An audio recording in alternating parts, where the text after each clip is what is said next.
live all with Plug-in America, Yeah. and you also drive an electric car, I know. We came, Ian and I came here today in the Chevrolet Volt, which is a plug-in extended range car. So What do you think? we love the Volt. We've It's had a it. brilliant car. It's a brilliant car. We've had it for 2 months. I've driven 1,700 miles in it and used 1 gallon of gas. Wow, You've incredible. driven in some longer journeys, and you found it to be incredible. Oh, it's been fantastic. I had a trip up to Ojai, which was just outside of that 45-mile range, so I did dip into gasoline, but I was staying in a hotel there, and the hotelier let me plug in the charger that comes in the car. It travels with it. We have a 120 Onboard charger on yeah. board, and I just plugged it in, behind the laundry machines and ran the cable out to the car, and in the morning I had a full charge and made it all the way home electric. So you're a vegetarian or vegan? I'm a vegan. You're vegan now. When did that happen? Last year, I'm so proud of myself because I became a vegetarian when I was 14 after I read Diet for a Small Planet. And my brother is a vegan, and so many people I admire are vegans, but I always struggled. And then one day I just said to Ian, I went to visit my brother, and he just talking to him, I said, It's time. I said to Ian, I think I'm going to give up dairy and I'm going to be a vegan. I hadn't worn leather, wool, or silk for 20 years. It was just that little bit of dairy and eggs that I had trouble getting rid of. And the next day I just stopped. And it hasn't been hard. That's the amazing thing. I'm just amazed. So anyway, it's, when I think of 2010, it'll be the year I became vegan. 2011 will be the year that we got our Chevy Volt. And, What was the last dairy you ate? Oh, I had a frozen yogurt. That was I it? know exactly because I flew in and I landed and I thought, wow, I think I could have a frozen, and it didn't really taste that good.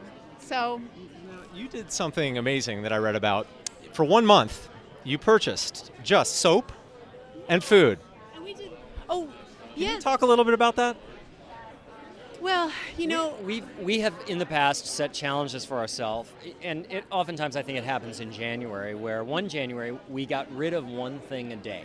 and we did that this past January too. So because that's we want to worked very simplify well. our lives and have less stuff. And then so one day I was driving in the car. This was a couple years ago, and I thought, you know what? I'm not going to buy anything for a month. And at first I went, oh my God, what if I need something? That was my first reaction. And then I just relaxed. I felt so like, wow, I'm not going to buy anything for a month. I don't really need anything. And it was like this weight off my shoulders of feeling like you need stuff is really, You're still alive. I can't believe I it. know, it's amazing, isn't it?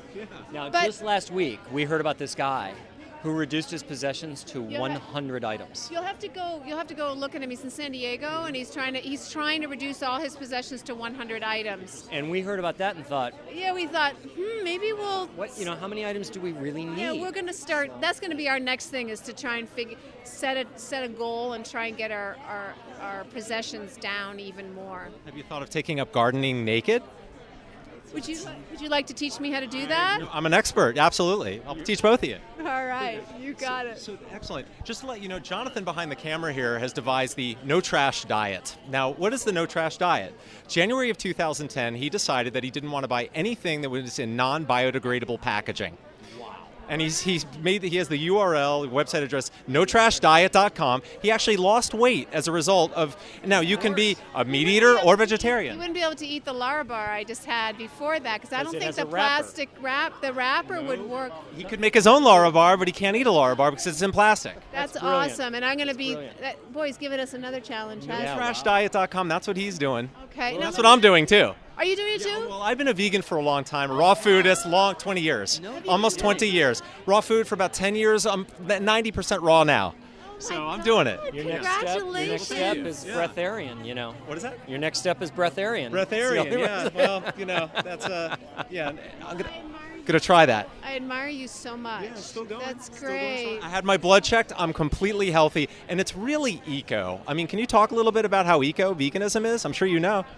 What you drive and how you eat here in the United States has such a huge environmental impact. And we have such control over those two factors, each of us, no matter how rich or poor we are, how famous, it doesn't matter. We have control over those two things.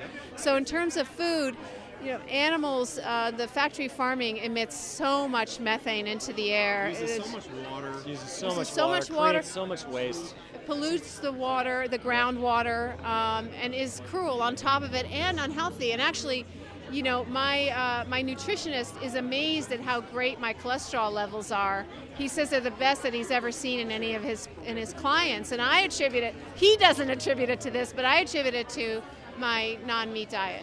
My doctor says the same thing about my cholesterol levels. No kidding. Yep. Yeah, and does your doctor cop to the fact that it might be that you're a vegan? My doctor actually said to me, and this is a traditional doctor, said, after seeing your blood results, I'm thinking of going vegan. No. Yes. Kidding. That was about 2 weeks ago. Boy, if you draw a Western doctor over, Yes. you've done something. I've done something. Good for you, and that's actually what you just did right there is to change somebody by example and by Yes. being a role model rather than preaching, Yep. which is so important, I think, because what you did was inspired someone just by being you, and I think that's beautiful. And you've actually inspired me, and you also have inspired Ian and I, so thank you. Certainly. Yes. So it's notrashdiet.com. And he hasn't updated the blog recently, but it's really the concept. Yeah. We love that. Yes. That's beautiful. So there's one more thing I'm trying to do, and I was reading about junk mail.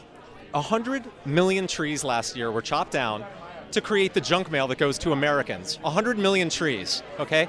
Now, think about that. 44% of those envelopes are never opened and go directly into a landfill.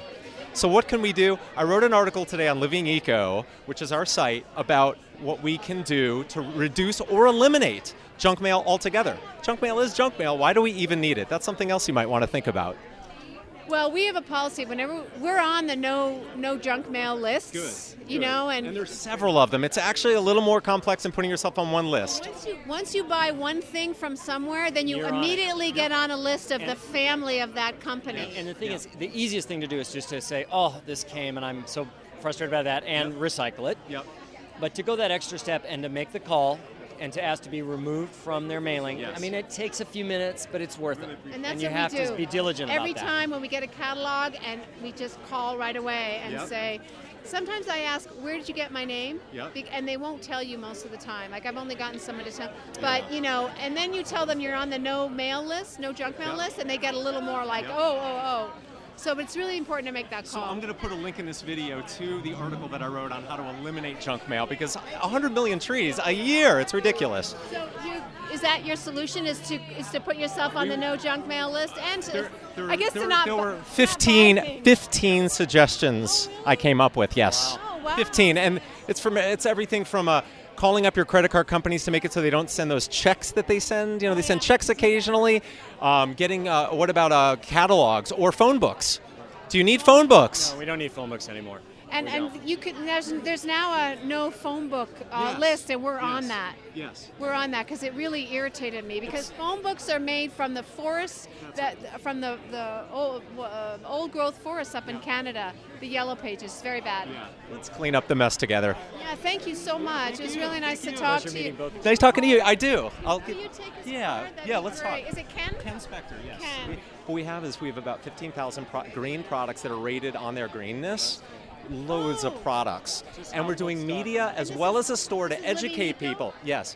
So we're educating people like I'm doing today, and we're also selling products that are better for the environment. We're taking a two-pronged approach. That's great. And Thank Ed you. Begley says we're simply the best green online store out there. And Ed Baywatch. Yes. Yes. Okay. Yes. Thank you so much. Take care, Alexandra. Bye-bye.